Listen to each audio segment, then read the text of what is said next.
बघा मित्रांनो, मी तुमच्यासाठी नववे विज्ञान या पुस्तकातील 18वा चॅप्टर जो की आहे ऑब्झर्विंग स्पेस टेलिस्कोप्स हा चॅप्टर मी तुम्हाला थोडक्यात समजावणार आहे. हा वाचण्यासाठी तुम्हाला 1 तास तरी जाईल आणि समजून घ्यायला वेळ लागेल, तरी मी तुम्हाला इथे 5-10 मिनिटात सांगून टाकेल आणि परीक्षेच्या दृष्टिकोनातून काय महत्त्वाचं आहे ते पण सांगून टाकेल. मित्रांनो, राज्यसेवेचा पेपर जवळ येत आहे, तरी तुम्ही विज्ञान या विषयावर थोडं फोकस जास्त असू द्या, कारण ते 15-20 क्वेश्चन हे विज्ञान या विषयावर विचारले जातात. ठीक आहे. तर बघा, ही जी माहिती आहे, ही इन्फॉर्मेशन सध्या तुम्ही म्हणजे एवढी काय महत्त्वाची नाही. याच्यात फक्त एवढं विचारलं लिहिलेलं आहे, गॅलिलिओनं टेलिस्कोपचा शोध लावला आणि ते म्हणजे शोध घेण्यासाठी युनिव्हर्सचा वगैरे, म्हणजे हेच एवढं काय महत्त्वाचं नाही याच्यात. ठीक आहे, इथं लक्ष राहू द्या. Different forms of light. ठीक आहे, डिफरंट फॉर्म्स ऑफ लाईट मध्ये बघा, डिफरंट फॉर्म्स ऑफ लाईट. ठीक आहे, तर याच्यात काय, light is an electromagnetic wave. Every wave has a characteristics wavelength. Our eyes can see only that light which has wavelengths between 400 Newton meter to 800 Newton meter. म्हणजे जी आपल्याला जी दिसू शकते light, तिचं म्हणजे वेवलेंथ जी राहते ती राहते 400 ते 800 न्यूटन मीटरमध्ये. तर बघा खालचा चार्ट बघा, हे एक महत्त्वाचं एक फॅक्ट आहे, लक्षात राहू द्या. आता इथं बघा, इथं स्टडी द फॉलोइंग टेबल. ठीक आहे, तर 1 न्यूटन मीटर म्हणजे किती? 1 न्यूटन मीटर म्हणजे 10⁻⁻⁹ मीटर आणि 1 पिकामीटर म्हणजे किती? 10⁻⁻12. हे एक महत्त्वाचं आहे.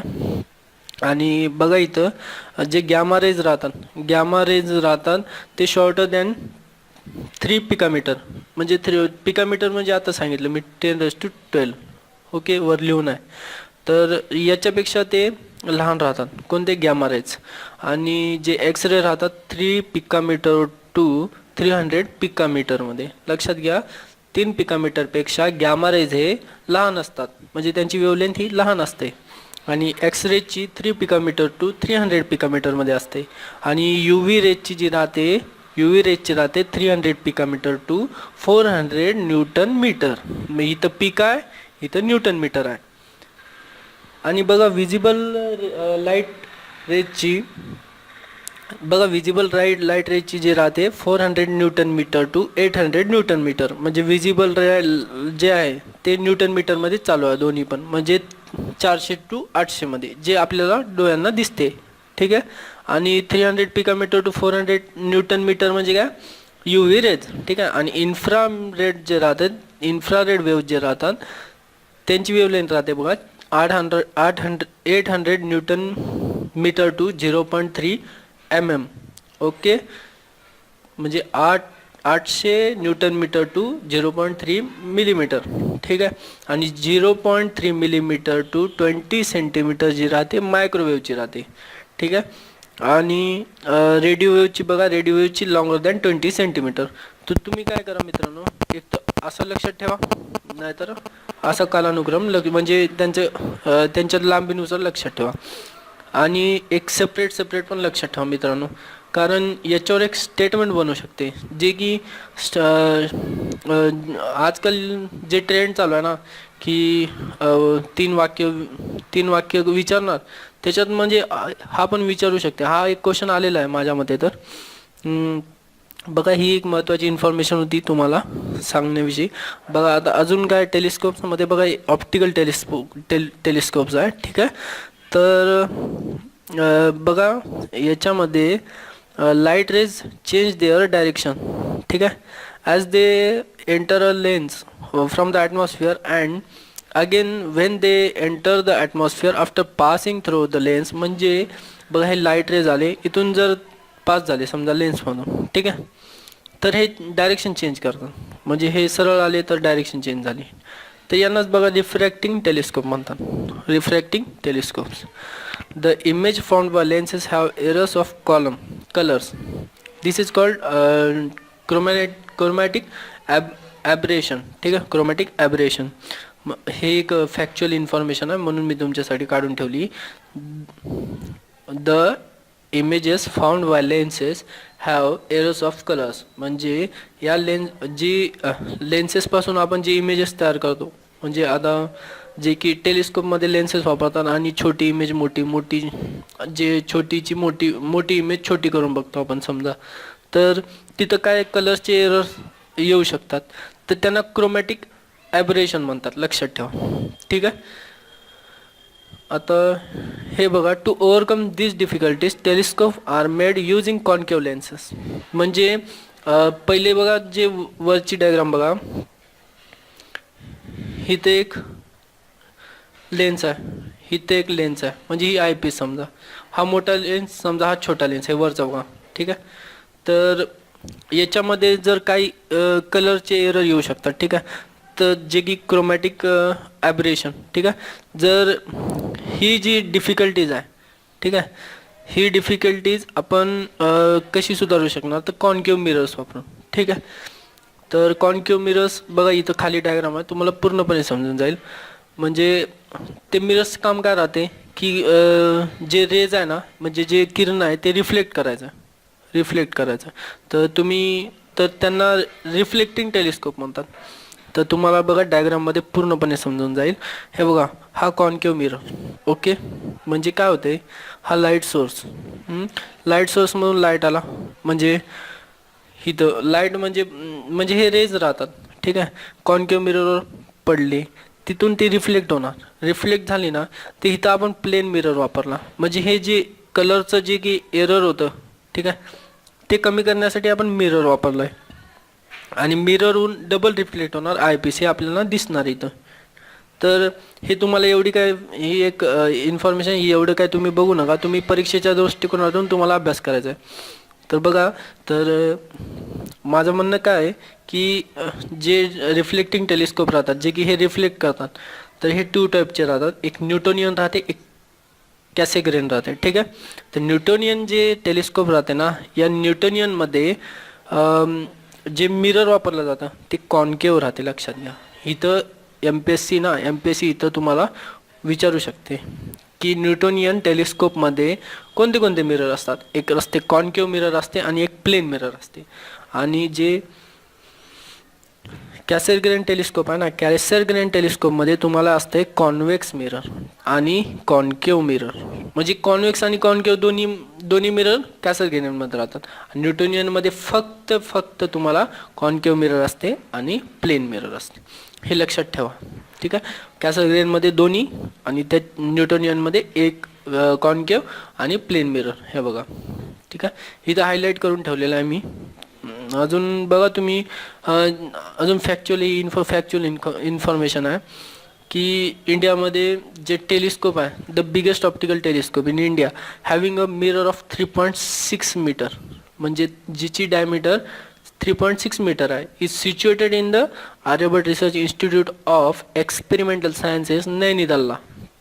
ठीक आहे. This is the largest optical telescope in Asia. अजून आता बघा, हे जे टेलिस्कोप आहे, ठीक आहे मित्रांनो, बघा जी हे वर बघितली तुम्ही ऑप्टिकल टेलिस्कोप, आता ही रेडिओ टेलिस्कोप. ठीक आहे. रेडिओ टेलिस्कोपमध्ये काय राहते, ही राहते 1 or more डिशेसपासून मेड होते. ठीक आहे. आणि यांचा शेप राहते पॅराबोलिक. ठीक आहे. पॅराबोलिक राहते. तर as in optical telescope the incident radio waves are reflected by this डिशेसनं आपण रिफ्लेक्ट करतो, जे की प्रकाश येते ना तो, अँड कन्वर्जन्स ॲट फोकसला आपण कन्वर्जन्स करतो. आणि radio receiver is placed at the focal पॉईंटला. ठीक आहे. The information gathered by this receiver is passed to a computer and आपण ॲनालाइज करतो नंतर कम्प्युटरनं. ठीक आहे. तर तुम्ही बघा, हे रेडिओ टेलिस्कोप कशी असते, हे बघा. आता इथं बघा खाली हे डिश आहे, डिशवर लाईट येणार. ठीक आहे. लाईट येऊन इथं इथं झाली फोकस पॉईंट असणारा, हे रिफ्लेक्ट होऊन इथं रिसिव्हर आहे बघा, हे रिसिव्हर इथं दिसते तुम्हाला एक, हे रिसिव्हर काय करणार, हा असेल फोकस पॉईंटला. ठीक आहे. फोकल पॉईंटला. तर हा रिसिव्हर काय करणार, जे की इन्फॉर्मेशन भेटेल त्याला समजा, तो कलेक्ट करून कम्प्युटरला देणार. जी इन्फॉर्मेशन ती ॲम्प्लिफाय होऊन कम्प्युटरला जाणार, मग कम्प्युटर ॲनालाइज करणार. ठीक आहे. तर हे बघा, जी लार्ज टेलिस्कोप आहे, इथं दिसते बघा, इथं हे डिश आहे, इथं लाईट पडणार, हे इथं जे आहे हे रिसिव्हर आहे. ओके, हे रिसिव्हर आहे. अशा बघा आहेत. ही कुठं पुण्याला नारायणगावमध्ये आहे, पुण्याजवळ. ठीक आहे. Large radio telescopes called giant metre wave radio telescope GMRT has been erected at Narayangaon near Pune. बघा ही काय करते, this telescope is actually a collection of 30 dishes, म्हणजे 30 dishes, each having a diameter 45 metre diameter आहे त्यांचं एकीचं. आणि बघा अजून काय म्हणते ते, it is called a giant telescope as the arrangement of 30 dishes over an area which measures up to 25 kilometres across, is made in such a way that it works as a single dish having diameter of 25 kilometre. म्हणजे एका dish पासून पण आपण 25 kilometre पर्यंत पण आपण घेऊ शकतो, बघू शकतो. आता बघा थर्ड बघा. आता ही माहिती वाचून काय एवढं काय नाही, पण बघा मी जे सांगतोय ती, because of sunlight we can not use optical telescope during the day. ठीक आहे. आपण जी टेलिस्कोप्स आहे ना, ही सनलाईटमुळं आपण दिवसा यूज नाही करू शकत. मग during the night to city lights, म्हणजे ही सिटी लाईट्स वगैरे क्लाउडी, म्हणजे ढगाळ वातावरण, यांच्यामुळे डिफिकल्टी येतात. ठीक आहे. त्याच्यामुळं हे जे आहे वरचा point, telescopes in space. Telescopes in space म्हणजे इथं आपण आता स्पेसमध्ये इन्स्टॉल करायला सुरुवात केली. तर ती कधीपासून केली आपण, तर 1999, म्हणजे 1990 national aeronautics and space administration, ज्याला की आपण नासा म्हणतो. तर ऑप्टिकल टेलिस्कोप जी पहिली स्पेसमध्ये केली, म्हणजे लॉन्च केली, ती होती हबल. ठीक आहे. हबल टेलिस्कोप, आणि ती आहे बघा पृथ्वीपासून 589 किलोमीटरवर, आणि तिचं डायमीटर आहे 94. तर बघा ही स्पेसमधून ती त्याचं ऑब्झर्वेशन करेल. आता ही जी दुसरी आहे ती 1999 नासानेच केली, एक्सरे टेलिस्कोप आहे, नेम्ड चंद्रा, म्हणजे नाव तिचं चंद्र आहे. In space to study X ray coming from heavenly objects, म्हणजे एक्सरे आणि एक्सरे जे येतात, म्हणजे मोठ्या अंतराळामधील काही ऑब्जेक्ट्सपासून, त्याच्यासाठी ही एक टेलिस्कोप आहे. स्पेशल मिरर्स, म्हणजे which can be reflect X rays were used in this telescope, म्हणजे स्पेशल मिरर यूज केलेलं, बाकी काय नाही. एवढी काय इन्फॉर्मेशन एवढी काय महत्त्वाची नाही, फक्त लक्षात असू द्या चंद्रा ही एक्सरे टेलिस्कोप आहे, आणि ही यांचं नाव सुब्रमण्यम चंद्रशेखर यांच्या नावावर ठेवण्यात आलं आहे. ठीक आहे. आता ही बघा इस्रो, जी की बेंगलुरूमध्ये आहे. इस्रो ही 1969मध्ये इस्टॅब्लिश झाली, म्हणजे त्याची स्थापना झाली, इस्टॅब्लिश झाली. बघा इथं फक्त इथं लक्ष राहू द्या. इनसॅट जीसॅट जे आहे त्या मेट्रोलॉजिकल सर्व्हिसेससाठी, म्हणजे टेलिकम्युनिकेशन, ठीक आहे, टेलिव्हिजन, ब्रॉडकास्टिंग आणि मेट्रोलॉजिकल सर्व्हिसेस. आणि जे की आपण टेलिफोन, इंटरनेट वापरतो, ते इनसॅट जीसॅट सॅटेलाईटवरूनच त्यांच्या सहाय्याने आपण वापरतो. आणि जी एड्युसॅट आहे, एड्युसॅट ही एज्युकेशनच्या बाबतीत आहे. आणि IRS सॅटेलाईट जे आहे, सिरीज जे आहे, ती used for monitoring management of natural disaster as well as disaster मॅनेजमेंटसाठी IRS सॅटेलाईटचा यूज होतो. ठीक आहे. ॲस्ट्रोसॅट बघा, हे बघा इंडियानं 2015मध्ये इस्रोने artificial satellite called AstroSat in space, ठीक आहे, लॉन्च केलं आहे. ते कोणतं, the satellite has UV and X-ray telescopes and detectors. Most of these parts used in satellites म्हणजे इंडियामध्येच मेड झालेले आहे. एवढंच लक्षात राहू द्या, बाकी एवढी काही इन्फॉर्मेशन याच्यात महत्त्वाची वाटत नाही.